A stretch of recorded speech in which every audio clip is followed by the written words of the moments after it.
Grondas.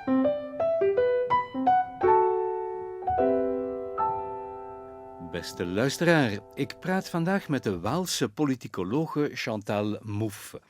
Mouffe, M-O-U-F-F-E. Ze heeft er een lange internationale academische carrière op zitten, heeft sinds haar 21ste zelfs nooit meer in België of Wallonië gewoond. Ze heeft gestudeerd in Parijs bij Althusser en is dan naar Latijns-Amerika getrokken om daar ergens aan een universiteit filosofie, meer bepaald kennisleer, te doseren. Maar ze wou toen eventjes terug naar Europa, naar Engeland, om haar politieke inzichten te verdiepen. En sindsdien is ze daar toch blijven plakken.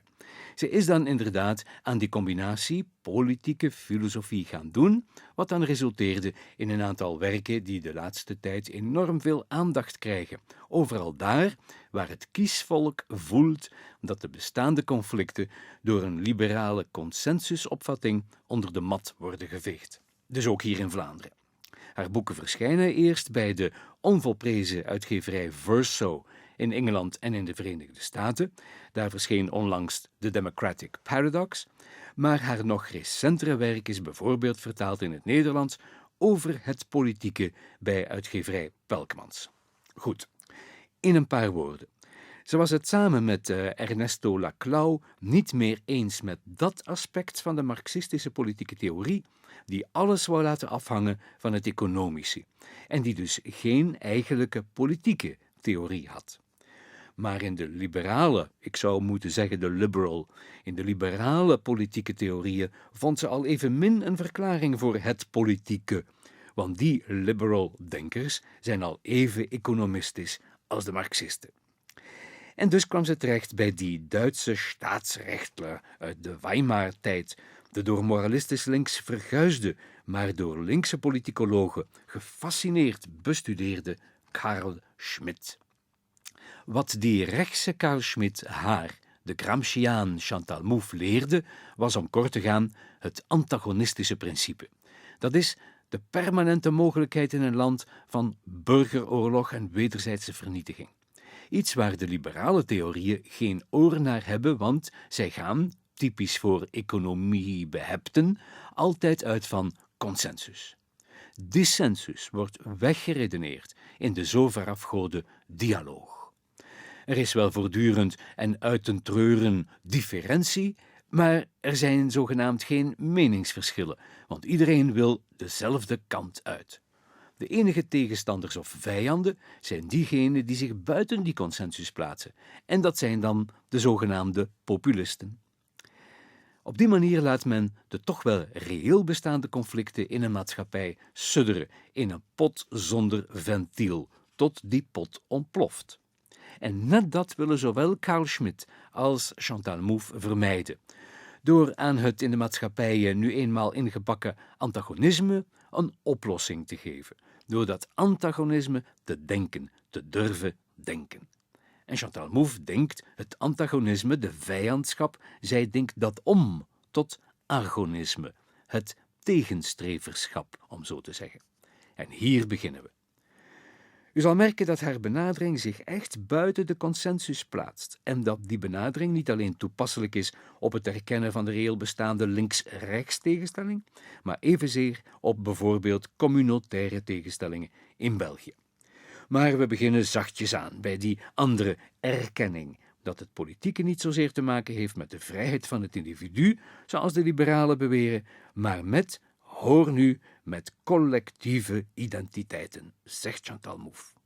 Alors là, je crois que Schmitt a aussi raison. La dimension du politique, c'est la dimension qui a à voir avec ce que moi j'appelle l'antagonisme, ce que lui appelle la distinction ami-ennemi. Mais évidemment, lorsqu'on parle de l'antagonisme, un antagonisme, c'est précisément un conflit qui ne peut pas avoir de solution rationnelle. Il n'y a pas possibilité, lorsqu'on est une relation ami-ennemi, de dire, bon, asseyons-nous, discutons, on va trouver la résolution. Anti-agonisme. Oui, ce qu'on appelle vraiment le politique, à avoir toujours avec des identités collectives et à avoir avec l'antagonisme, précisément, c'est ce qui est évacué par la pensée libérale. Pour la pensée libérale, il n'y a pas d'identité collective, il n'y a pas d'antagonisme. Alors, il n'est pas étonnant que la pensée libérale ne puisse pas avoir une pensée du politique. Et même la pensée libérale, dans ses nouvelles formes, quotidienne des philosophes qui vivent aujourd'hui, ils ne peuvent pas reconnaître qu'il y a des désirs, qu'il y a des passions qui vous invitent personnellement à adhérer à, par exemple, un mouvement, à une nation, à une classe aussi. Ça, ils n'acceptent, même aujourd'hui, ils ne l'acceptent pas. Non. C'est pour ça que je trouve déjà le diagnostic de Schmitt fait dans les années 20 est tout à fait pertinent par rapport à ce qui se passe aujourd'hui. Qu'est-ce qu'ils font, ces agrégationnistes? Qu'est-ce que c'est? L'agrégation de quoi? Des choix individuels? Des choix. Alors, évidemment, aujourd'hui, disons, la forme la plus sophistiquée de ce modèle, c'est la théorie du choix rationnel. Rational choice. Theory. Voilà, c'est ça. C'est très sophistiqué, c'est avec des modèles mathématiques et tout. Mais en fait, finalement, l'idée, c'est que voilà, il y a un calcul qui est possible pour déterminer. Alors, on parle des intérêts, bien entendu, c'est toujours des individus. De la game theory aussi. Tout ça, oui, absolument, absolument. Oui. Ça veut dire qu'il y a toujours un individu qui choisit d'une façon rationnelle plusieurs fois par jour et toute sa vie. Calcul, hein. Je crois qu'ici, l'idée de calcul est absolument fondamentale parce que c'est toujours un calcul en vue de la maximisation de l'intérêt. Bon, moi, je crois que justement, ce qu'il faut comprendre, c'est que s'il y a dans les sociétés une dimension qu'on appelle justement le politique, c'est parce qu'il y a des problèmes où, nécessairement partisan. Pour moi, c'est une des thèses évidemment principales de mon livre, c'est que la politique est par essence nécessairement partisane. Partisane. Il faut prendre parti. Si. Il y a des partis, il faut prendre parti, il faut choisir un côté, quoi. Oui. En fait, lorsque ce n'est pas possible, dans la mesure où, par exemple, les partis politiques qui existent n'offrent pas une véritable alternative, hein, parce que pour pouvoir prendre parti, il faut qu'il y ait un véritable choix qui soit offert. Alors, si on a un parti de centre-droit et un parti de centre-gauche qui finalement sont d'accord et où sur un troisième chemin. Oui, et ici les différences sont tellement minimes qu'on sait que finalement il y aura encore. Alors évidemment les gens ne s'intéressent pas à la politique parce qu'ils se disent quelle différence que ça va faire que je vote pour celui-ci ou pour celui-là. De toute façon ils vont faire la même chose. Donc il y a à ce moment-là une désaffection par rapport à la politique qui, à mon avis, est vraiment très dangereuse pour la démocratie parce que ça veut dire que le besoin d'identification va se déplacer sur un autre terrain. Moi, je crois, par exemple, que la raison pour laquelle dans nos sociétés, il y a une multiplication des identifications de type ethnique, par exemple, c'est parce que c'est un des terrains où il est possible pour des gens de sentir qu'ils vont pouvoir s'identifier, trouver une forme d'identification. Qu'ils appartiennent oui. Ou alors, bien entendu, une des thèses que j'ai défendues dans plusieurs de mes travaux, c'est que le succès croissant des partis populistes de droite est aussi lié à ça. Parce que les partis populistes de droite, justement, eux, ils jouent sur cette question de l'identification, des passions. Ils ne prétendent pas faire partie du consensus. Ce sont des partis qui s'opposent au consensus et qui disent, par exemple, nous, on va redonner au peuple la voix que le parti de l'establishment lui ont pris. Donc, c'est normal que dans des circonstances dans lesquelles les partis démocratiques disent tous la même chose, n'offrent pas d'alternative.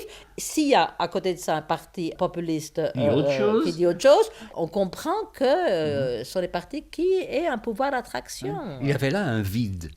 Absolument. C'est pourquoi je crois, contrairement à toute une série de théoriciens comme ici en Grande-Bretagne, Tony Giddens ou Ulrich Beck en Allemagne, le fait qu'il y a plus grande différence entre la gauche et la droite, ce n'est pas du tout un progrès pour la démocratie. Non. C'est vrai que, disons, si on regarde empiriquement, c'est certain qu'on dirait, oui, mais où sont vraiment les différences? Alors que des gens comme Beck ou Giddens disent, mais ça, c'est une chose très positive, ça montre que la démocratie est devenue plus mûre, adulte, exactement. Ils veulent la fin de la différence entre la gauche et la droite. C'est ce qu'ils veulent, leur vœu. Ils le veulent, parce qu'ils trouvent que c'est un progrès pour la démocratie. Mais c'est certain qu'il y a eu, justement, dans les dernières années, un rapprochement, parce qu'en fait, ce qui s'est passé, c'est que les partis de gauche se sont déplacés vers le centre. Hein? The third way. Third way, bien sûr. Alors qu'avant, il y avait vraiment une véritable différence entre les projets des partis de droite et de gauche.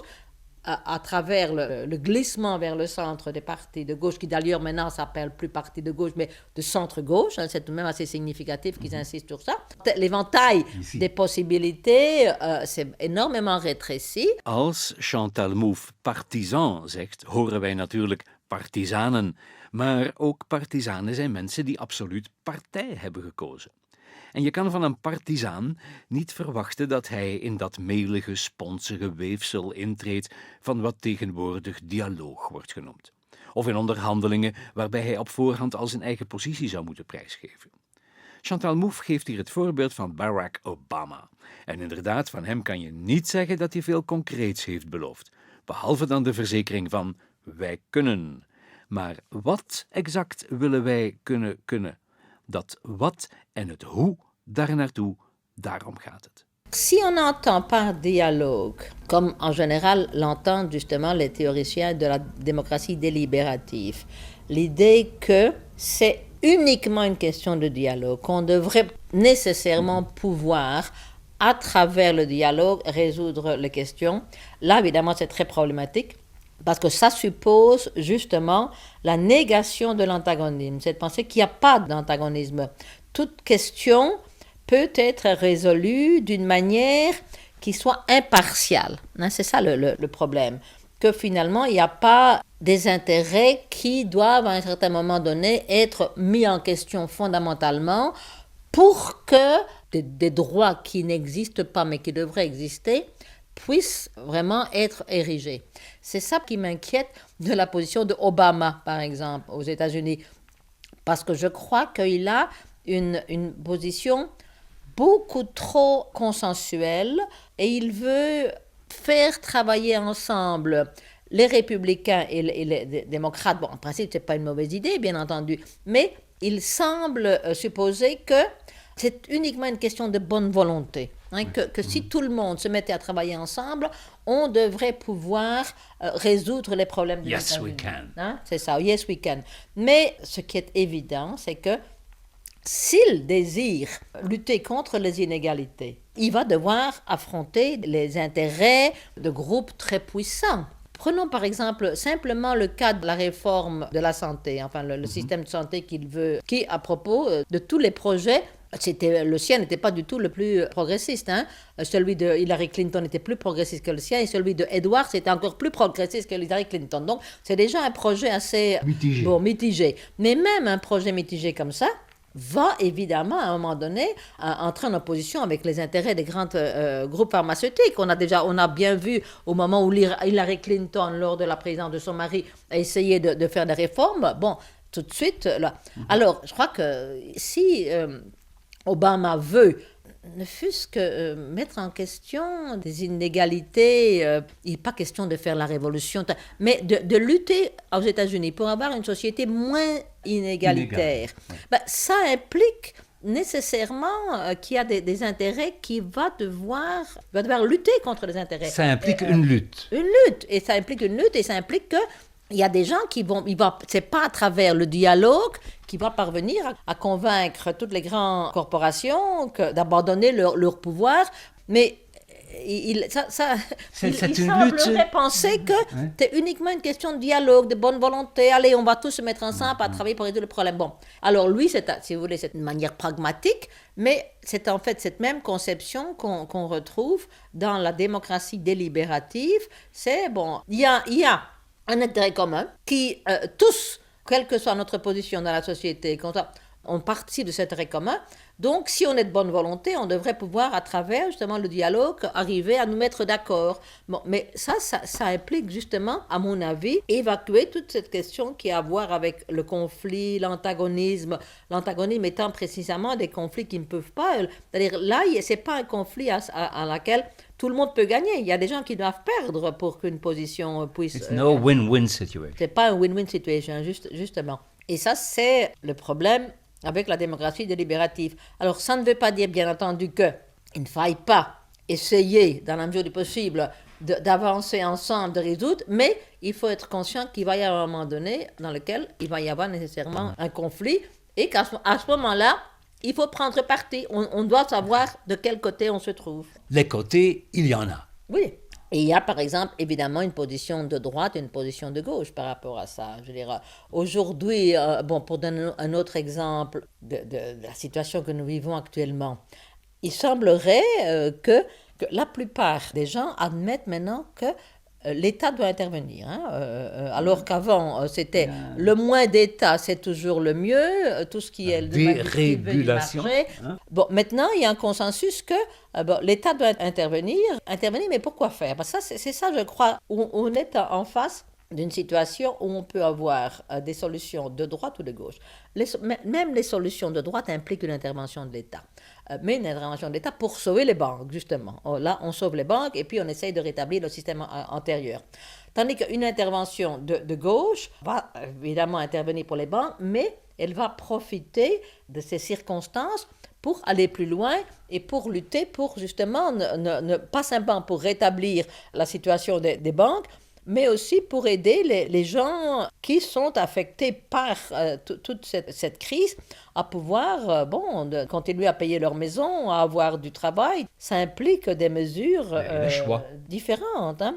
Donc là, on voit bien qu'il y a la possibilité pour des politiques de droite ou des politiques de gauche. Oui.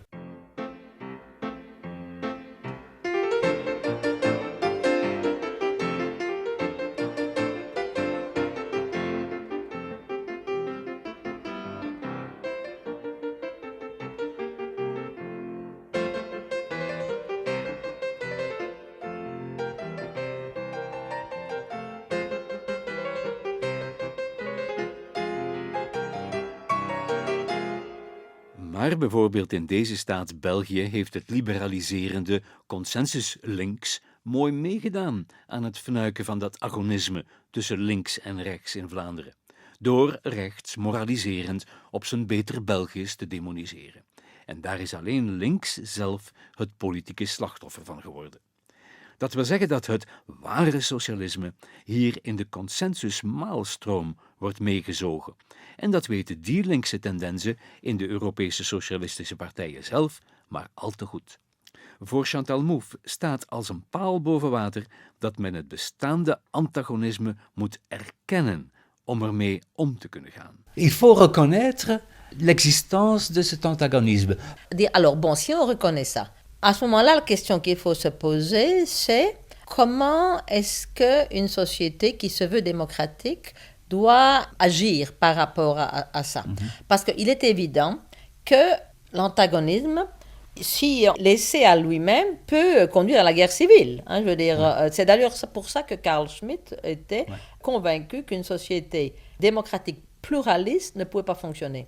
Parce que pour lui, le pluralisme, c'est justement la reconnaissance des intérêts ou des valeurs différentes, si vous voulez, la légitimation du conflit, mais comme il ne pouvait penser le conflit que sur la manière ami-ennemi, il veut dire donc, au fond, ça doit nécessairement mener à la guerre civile. Et là, pour moi, c'était un point extrêmement important dans l'évolution de ma pensée politique, parce que je suis d'accord que la dimension politique a à voir avec l'antagonisme. Par contre, moi, je veux, en tout cas, pouvoir imaginer la possibilité d'une démocratie pluraliste. Alors, si on suit le raisonnement de Schmitt, c'était possible, on ne peut avoir qu'un système autoritaire. Hein, donc puisqu'elle avait peur que toute l'institution, que toute la République, la Respublica, s'effondrait. Oui, parce qu'on ne peut pas laisser de place à l'expression du conflit antagonique, parce que ça va conduire à la guerre civile. Jusque-là, donc, on peut le suivre. C'est ça. Il faut avoir un régime autoritaire. Oui. Donc, la démocratie libérale pluraliste, c'est un système inviable. Bon, il faut dire qu'il avait tout de même des raisons d'être pessimiste, parce qu'il écrivait au moment de la République de Weimar, qui évidemment n'a pas réussi à survivre. Hein. Vous avez presque la preuve. Oui, c'est ça. Il en avait la preuve que, on peut penser la République de Weimar comme étant un cas spécifique dans des conditions particulières, mais ça ne veut pas dire que nécessairement une démocratie pluraliste ne peut pas exister. Hein. Bon, mais alors comment est-ce qu'on va rendre possible l'existence d'une démocratie pluraliste? Et c'est là en reconnaissant l'existence de l'antagonisme. Mais alors c'est là où j'ai proposé d'établir la distinction entre l'antagonisme et l'agonisme.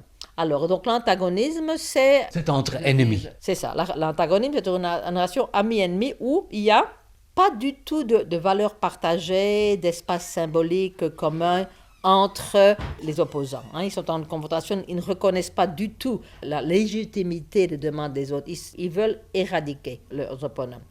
Alors l'agonisme, je veux insister parce que parfois ça a été mal compris. L'agonisme, ce n'est pas quelque chose qui nie l'antagonisme, mais c'est une façon, si vous voulez, de déjouer l'antagonisme, de le mettre en scène. De la domestiquer. De le domestiquer, ou alors de l'amadouer, on pourrait dire. Donc de jouer avec, de lui donner la possibilité de s'exprimer d'une manière qui ne conduise pas à la guerre civile. Ou à la destruction de l'autre. Destruction de l'autre, c'est ça. Donc, alors, la condition, à mon avis, c'est que dans une relation agonisme, on pourrait dire, au fond, c'est la manière dans laquelle l'antagonisme peut prendre une forme démocratique. Donc, l'agonisme pourrait être défini comme un antagonisme démocratique.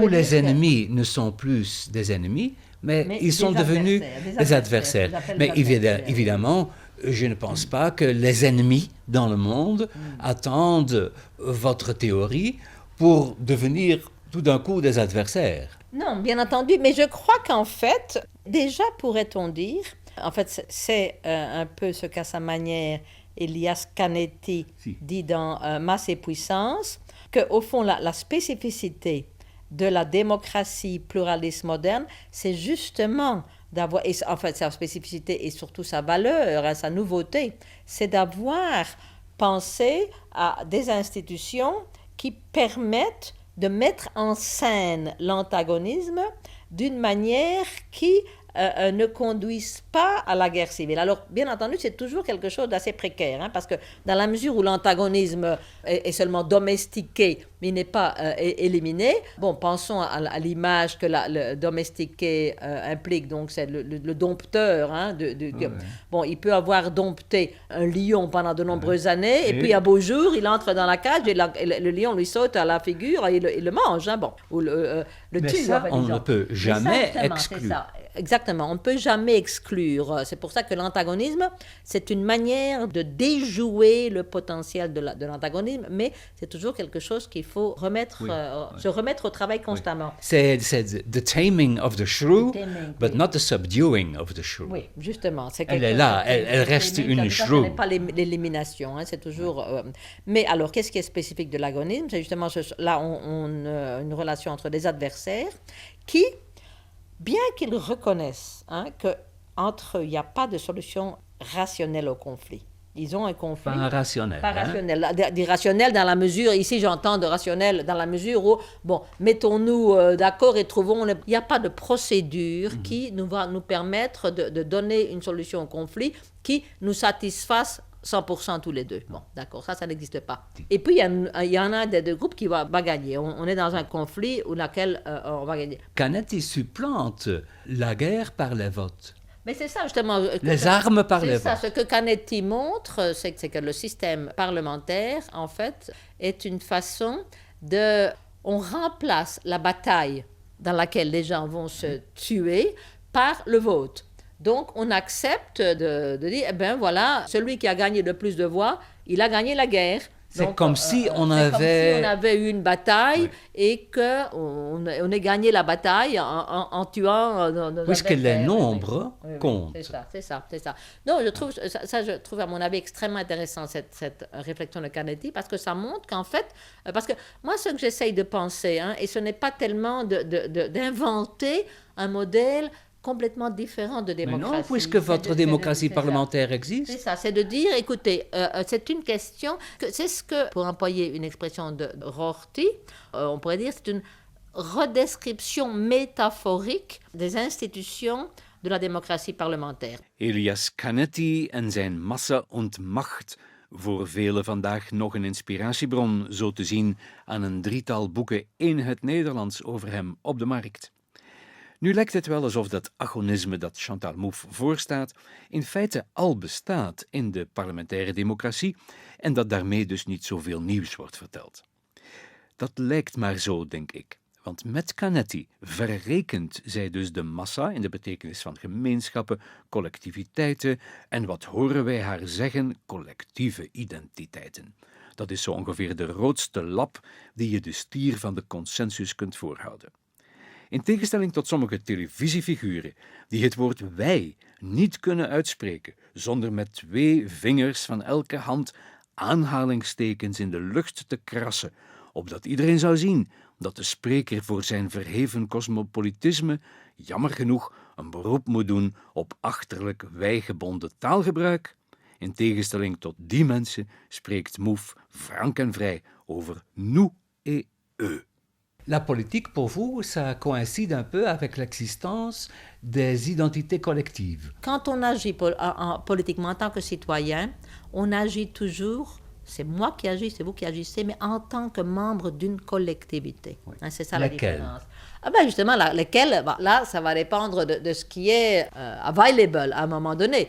Bon, imaginons par exemple qu'on doit prendre, il y a une décision, il y a des policies qui doivent être décidées. Lorsqu'on prend parti par rapport à, lorsqu'on agit en tant que citoyen, donc qu'on vote, c'est pas moi simplement en tant qu'individu atomisé, oui. Mais c'est moi en tant que membre ou bien d'une classe, ou bien d'un parti, ou bien, donc c'est toujours en tant que membre d'un collectif. D'un groupe. Mais même quand on agit comme individu séparé, c'est toujours en tant que membre d'un nous. C'est pour ça que pour moi la politique ça a toujours à voir avec un nous, et pour qu'il y ait un nous, il faut qu'il y ait un eux, parce qu'il n'y a jamais de nous qui ne soit pas un nous qui soit différencié par rapport à un eux. Ça veut dire que les collectivités sont toujours relationnelles. Toujours. Mais je crois que toutes les identités sont relationnelles. Et bien entendu, évidemment, les identités collectives sont relationnelles. Mais justement, les identités collectives sont relationnelles à mesure où c'est toujours nous par rapport à eux. Mais ce nous, eux, il ne faut pas nécessairement le penser en termes d'amis-ennemis. Hein, je veux dire, il y a beaucoup de nous, eux. Par exemple, c'est vrai que... Mais malheureusement, il y a toujours la possibilité que le nous, eux, deviennent amis-ennemis. Bon, pensons en Belgique, entre les Flamands et les Wallons. Bon, il n'y a pas de raison pour laquelle la relation nous, eux, Flamands, Wallons, soit une relation antagonique. Mais ça arrive. Moi, ce qui me préoccupe beaucoup aujourd'hui, c'est que de plus en plus, cette relation est construite en termes d'antagonisme. Peut-être parce qu'on a évité de reconnaître qu'il y a antagonisme. On n'a pas reconnu qu'il y pourrait être agonisme. Oui, non, mais je crois que on a évité les problèmes. Là, je crois que vous avez tout à fait raison. Et qu'en fait, oui, je n'avais jamais pensé à ça de cette façon-là, mais c'est vrai. À force d'avoir nié qu'il y ait véritablement des conflits, des différences, à force d'avoir cette vision consensuelle, on n'a pas donné la possibilité au conflit de prendre une forme agonistique, et maintenant, quand le conflit se manifeste, il se manifeste sous forme antagonique. Mais c'est l'application parfaite de votre théorie. Oui, non, c'est vrai. On a évité, on n'a pas reconnu. On n'a pas reconnu, et maintenant, oui, non, mais c'est vrai, là, absolument. Bien entendu, ce nous-eux n'est pas construit exclusivement en termes flamands-wallons, parce qu'il y a aussi d'autres différences. Il y a tout de même aussi, parmi les Flamands et parmi les Wallons, des différences entre des partis, tout ça. Mais il y a, c'est traversé, si vous voulez. Ouais. Il faudrait reconnaître qu'il y a, c'est une dimension, disons, qu'il était nécessaire de prendre, mais ne pas d'essayer d'imposer une espèce de consensus. Oui. Si seulement le gouvernement sert pour dire « taisez-vous », il n'y a pas de problème. Oui, non, mais ça va prendre des différences selon les sociétés. Elle va prendre des formes différentes.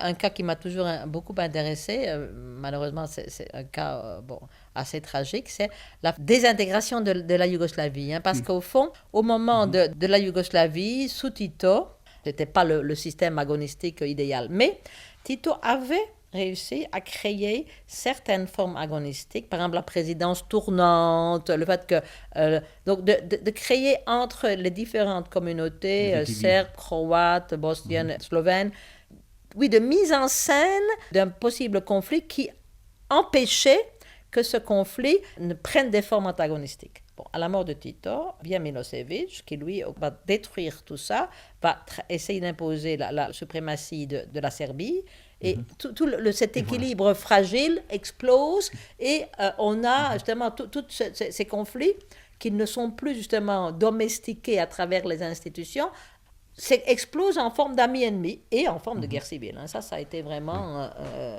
Alors, on a d'autres cas, au contraire, beaucoup plus positifs. Moi, ça m'a beaucoup intéressé. D'ailleurs, je suis allée plusieurs fois en Irlande du Nord, parce qu'ils s'intéressaient beaucoup à mon idée d'agonisme.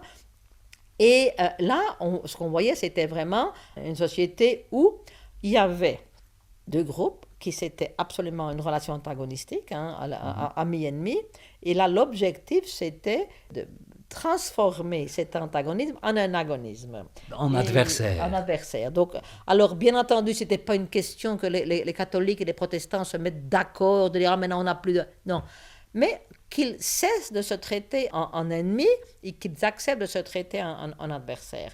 Et bon, il semblerait, ça a pris du temps, c'est un procès toujours fragile, comme on le sait, mais enfin, là, ils ont réussi. Ils ont réussi à transformer, ce n'est plus une relation d'antagonisme, c'est-à-dire, il y a encore un antagonisme, mais qui se joue sous la forme d'un agonisme. Et en fait, bon, bien entendu, c'est ce qui serait nécessaire en Palestine. Je veux dire, le jour où, entre les Palestiniens et les Israéliens, il n'y ait plus une relation, mais c'est... Mais là, évidemment, on reconnaît qu'il y a antagonisme. Oui. Puisqu'il a joué, joué dans la guerre. Mais la même chose avait lieu avant en Irlande du Nord. Il y avait un antagonisme. Non, mais je crois que ce qui est important, c'est de voir qu'au fond, la solution, c'est pas de dire il faut arriver à un consensus.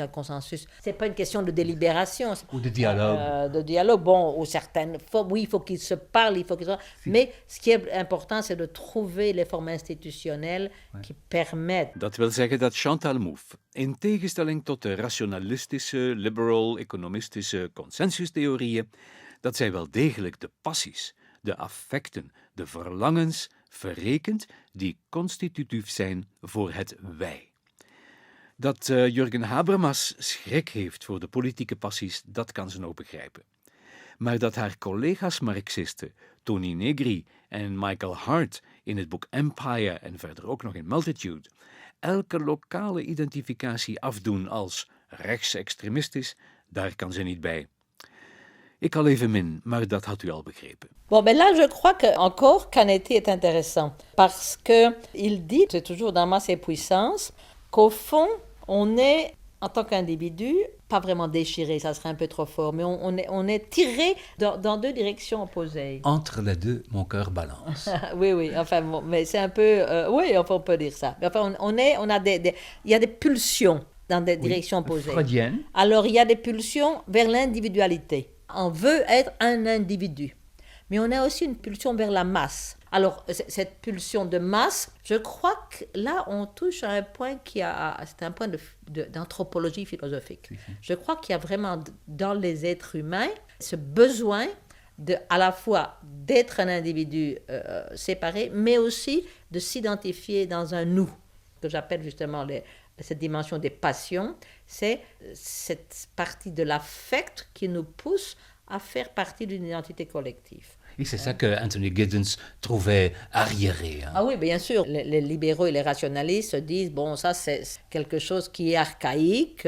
Maintenant, pour employer les termes d'Anthony Giddens, la démocratie réflexive, la seconde modernité, la deuxième modernité, justement, on n'en est plus là. Le sub-political. Sub-political, comme dirait Beck, oui. C'est l'individualisme qui règne. Alors il le dit, il n'y a plus d'identité collective, on n'a plus besoin d'identité collective. Mais en fait, c'est absurde de dire une chose comme ça. Tandis qu'on voit qu'ils existent. Justement, ils existent. Bon, le succès mais alors, on les condamne. Bien sûr, on les condamne, parce que ça, c'est régressif, c'est encore une manifestation de ces forces occultes, fascisme, tout ça. Oui. On prend toujours the club, the fascist word, pour condamner d'une façon moralisante. Oui, non, mais là, je crois que c'est pour ça qu'à mon avis, en fait, la théorie libérale n'a jamais réussi à comprendre le phénomène du nazisme, jamais. Parce que, selon Badiou, on peut comprendre le phénomène du nazisme si on concède que c'est aussi une politique. Le cas d'Habermas est intéressant, parce que je crois qu'Habermas, son rationalisme et en tout cas son rejet des passions est lié au fait que, bien entendu, il a peur. Bon, il a vécu le nazisme et il ne peut penser les passions que sous la forme de négative, disons qu'elles ont pris. Il reconnaît le rôle des passions dans le nazisme, mais justement, c'est pour ça qu'il condamne les passions, parce qu'il pense que les passions, ça conduit nécessairement à ça. Mais là, je crois que c'est vraiment quelque chose d'extrêmement dangereux, parce que si, justement, la politique démocratique n'essaye pas de donner la possibilité aux passions de s'exprimer dans une direction démocratique, il y a beaucoup plus de chances que des partis comme les partis populistes vont avoir beaucoup plus d'importance. Parce que pour moi, c'est absolument central dans ma réflexion sur le politique et sur la gauche et la droite. Il est important que les gens puissent s'identifier à des partis démocratiques, que les passions puissent s'exprimer envers un projet de gauche et un projet de droite, justement. Parce que s'ils n'ont pas la possibilité leurs passions vont se cristalliser dans d'autres domaines, ou bien sur des identités religieuses, ou bien, alors, s'il y a des partis populistes sur d'autres partis, ou bien par exemple, ici en Grande-Bretagne, ça m'a toujours extrêmement frappé, mais la passion avec laquelle les mouvements pour la défense des animaux existent, par exemple, c'est incroyable, mais c'est incroyable. Mais les gens iraient jusqu'à tuer pour défendre les droits des animaux. Pour moi, je crois que c'est justement dans la mesure où leurs passions ne peuvent pas se cristalliser sur des objectifs démocratiques, elles se cristallisent sur des objets comme ça. Puisque tout est consensus, il faut chercher quelque chose. C'est pour ça que... Ils veulent une cause à laquelle ils peuvent s'identifier. Une cause. C'est pour ça que la citoyenneté cosmopolitique, ça ne prend pas non plus, puisqu'il y a pas beaucoup pour s'identifier avec passion. Oui, mais non, on ne peut pas s'identifier comme ça à l'humanité. Toute l'humanité, sans frontières. Oui, il n'y a pas cette idée qu'il puisse y avoir un nous qui n'a pas un eux. Moi, je crois que c'est simplement un chimère, oui, c'est impensable. Et de nouveau, ici, on retombe sur le problème qu'on disait avant. Il est important de reconnaître l'antagonisme pour savoir comment est-ce qu'on peut justement déjouer les dimensions les plus négatives. C'est pour ça que l'obsession des libéraux avec les frontières, c'est aussi un exemple de tout ça, leur obsession avec l'identité, avec les frontières. Mais les frontières, c'est peut-être quelque chose de pas si mauvais qu'on prétend, puisque c'est dans ces frontières que peut se jouer la solidarité. Oui, non, moi je crois que l'existence de frontières, il faut le reconnaître, c'est aussi important. Alors, et les frontières, c'est aussi finalement ce qui nous permet de nous mettre en relation avec eux, parce que les frontières créent... On peut les ouvrir. On peut les ouvrir et puis on peut établir des relations, parce que cette idée qu'il n'y a pas de frontières... Non, et alors là, par exemple, c'est un des points avec lequel je suis en total désaccord avec les théories de Negri et Hart dans leur livre sur Empage. Ils considèrent que tout ce qui a à voir avec des formes d'identification locale ou régionale, nationale, c'est fasciste. Les luttes doivent toujours être globales. Par exemple, ce n'est pas important de lutter au niveau national, au niveau local, au niveau régional. C'est nécessairement négatif et fasciste. Alors, évidemment, si les gens de gauche vont abandonner ce terrain, ça veut dire qu'ils laissent le terrain prêt pour la droite, la droite plus radicale, pour l'investir et donner aux gens les formes d'identification. Mais pour ça, ils ont inventé un mot, c'est l'extrême droite. Et ils pensent que ça suffit de labeling ça extrême droite et tout est résolu. Oui, parce qu'en utilisant le mot extrême droite, c'est automatiquement faire une condamnation morale. Bon, donc c'est une condamnation morale, donc il n'est pas nécessaire.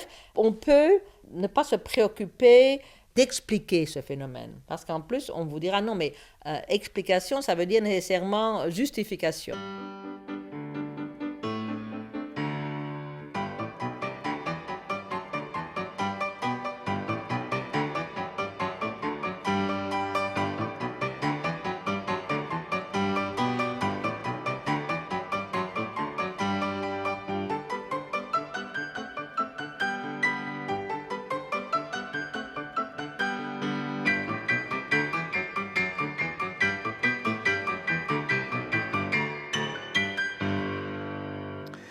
Voor Chantal Mouffe zitten er aan de democratie twee kanten. Een vrijheidskant en een democratische kant die een gelijkheidskant is. Vrijheid en gelijkheid.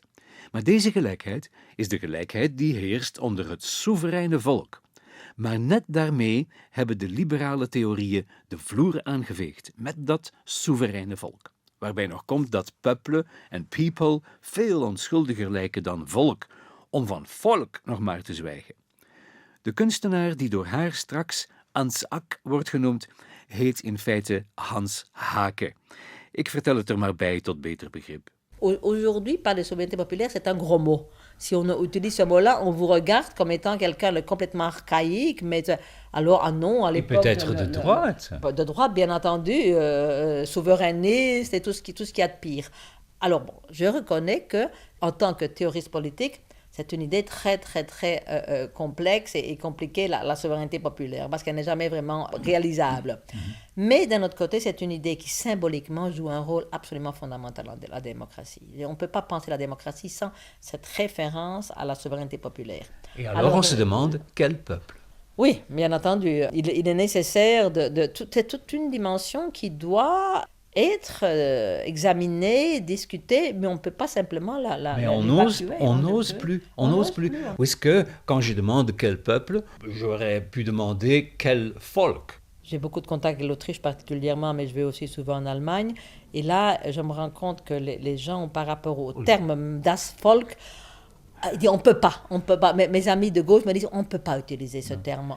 Mais entre-temps, ils le sont. Ils sont das Volk. À la fin de la DDR, de la Deutsche Demokratie, wir sind das Volk.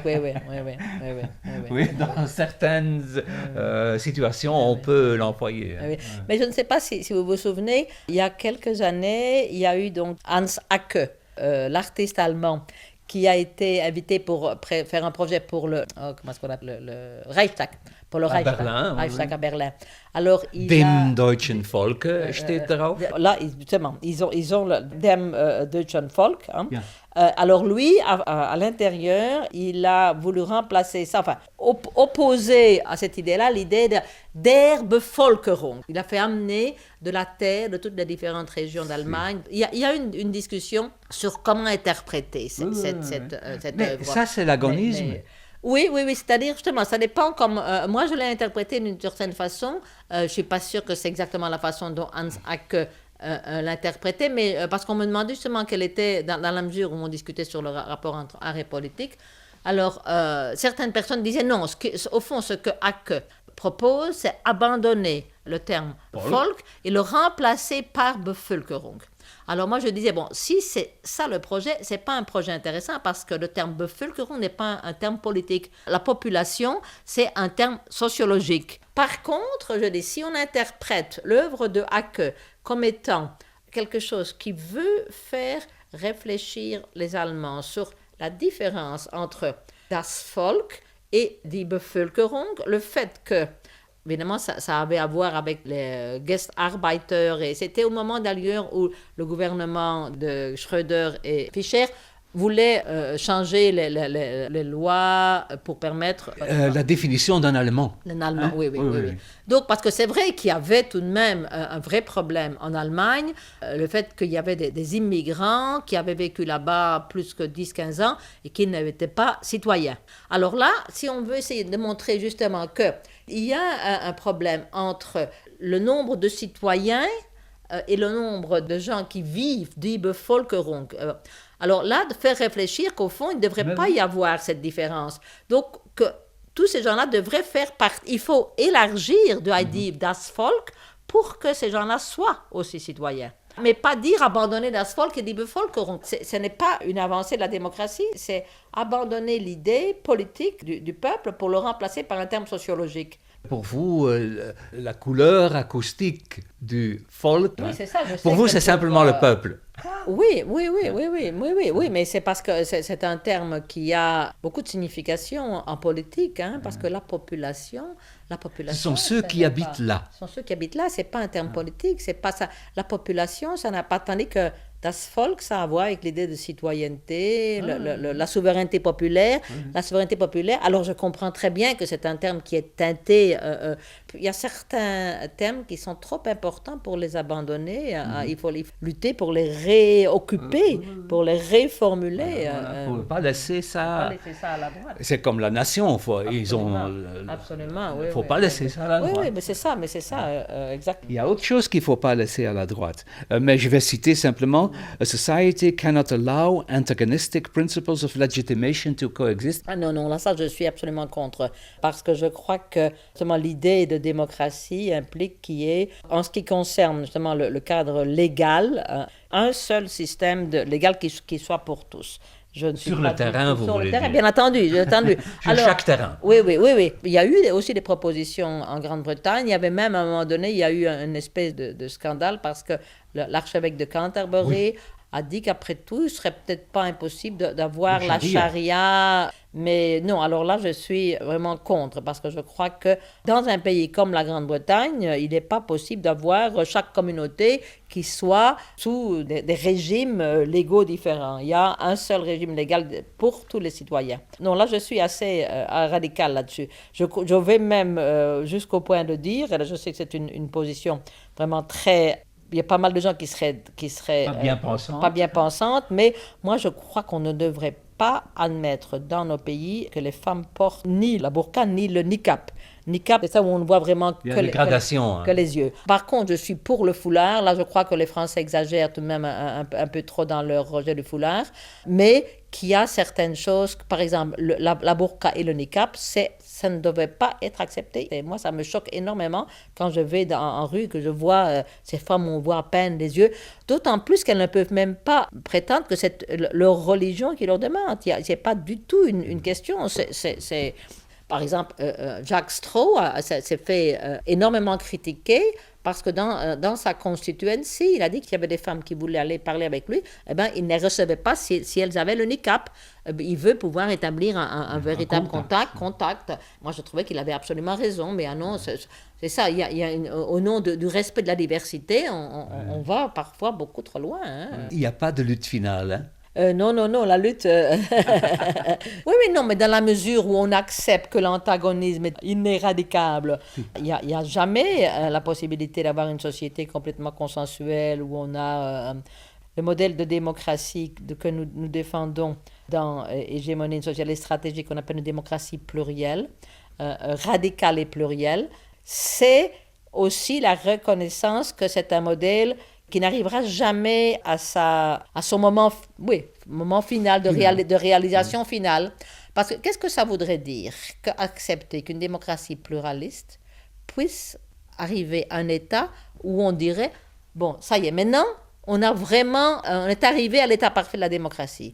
Une telle démocratie ne serait plus pluraliste, parce que ça voudrait dire qu'on ne pourrait pas être en désaccord et dire, non, mais cette institution ou ces relations, non. À ce moment-là, si on est arrivé à la démocratie parfaite, tout ce qui est mettre en question des institutions existantes, tout ça, ça serait irrationnel, ou ça serait, alors si on veut être un peu provocateur, on pourrait dire que ces gens-là, ils doivent être fous, donc il faut les envoyer à l'asile psychiatrique, parce que comment ne se rendent-ils pas compte que tout est parfait, hein? Donc, c'est pour ça, la démocratie implique justement qu'on accepte que ça ne peut jamais être complètement réalisé. Il y aura demain des désaccords qu'aujourd'hui on ne peut pas s'imaginer. Bien sûr, bien entendu. Et c'est pour ça qu'au fond, là, je crois que Jacques Derrida a une belle expression quand il parlait de la démocratie à venir. Donc, je crois que la démocratie, elle sera toujours à venir, dans le sens qu'il n'y aura jamais un moment où on dira, bon, ça y est, elle est arrivée, on l'a. Maintenant, il n'y a plus rien à changer.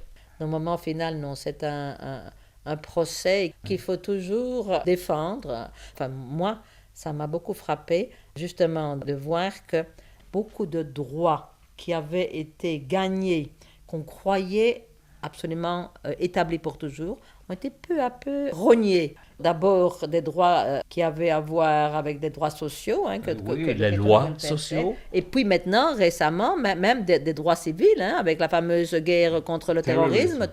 Donc, il ne faut jamais... C'est jamais acquis. Rien n'est jamais acquis à l'homme, ni sa force, ni sa faiblesse, ni son cœur. Brassens. Non, mais c'est une chanson d'Aragon. C'est une chanson d'Aragon. Ah. Oui, rien n'est jamais acquis à l'homme, oui. Et bien, je crois que là, justement, rien n'est jamais acquis dans la démocratie, définitivement. La démocratie, c'est toujours quelque chose qu'il faut défendre. Les droits, si on ne les défend pas, on va les perdre. Et il faut toujours... non, là, je crois que c'est vraiment important. Parce qu'on a vécu, dans les 20 dernières années, on a véritablement vécu un moment de régression par rapport à la démocratie. Parce qu'on continue à utiliser le mot, mais en fait, si on regarde bien nos institutions, ça a aussi à voir avec ce que j'appelle donc, la condition post-politique, où on pense que, au fond, les problèmes politiques sont des problèmes techniques. Donc, ils sont mieux résolus par les experts. Que par les politiciens. Que par les politiciens et que par le peuple, bien entendu. Donc, c'est pourquoi on a, au fond, retiré au Parlement les décisions vraiment importantes sont prises par des quangos, des groupes de spécialistes.